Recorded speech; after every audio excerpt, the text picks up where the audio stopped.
नाची गावी बहिनिया लालन के खेलावेली हो नाची नाची गावेली बहिनिया लालन के खेलावेली हो नाची नाची गावी बहिनिया लालन के खेलावेली हो।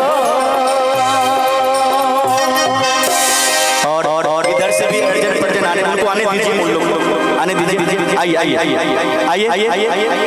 बउआ के मौसी, बउआ के फुआ, बउआ के मामी सभी मंच पर पधार रहे हैं धीरे धीरे। जी जी जी उषा जी सभी से परिचय ले लीजिए।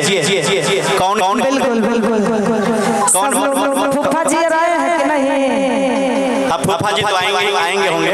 हाँ फुआ लोग हाँ जब फुआ आई होगी तो पापा जरूर आए होंगे। फुआ मामी मौसी नानी सब लोग आ जाइए, दादी भी। अच्छा इसमें मामी कौन है? मामी जरा हाथ उठाएंगे। बउआ का मामी कौन है? ये मामी जी हैं। ये छथिन मामी। और एक ही मामी है। ये मौसी है, आप मौसी हैं। अच्छा और ये फुआ है, फुआ को हम जानते हैं। हाँ पिछले जन्म से ही जानते हैं इसलिए। अब बउआ का मम्मी कौन है?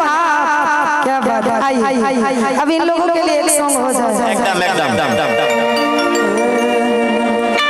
कि घुमरला बाल रे होरी लवा के। मम्मी मम्मी के लिए अपना वाला गाना गाइए। कौन सा? वो सोहर टाइप का जो गाना। अच्छा सोहर वाला।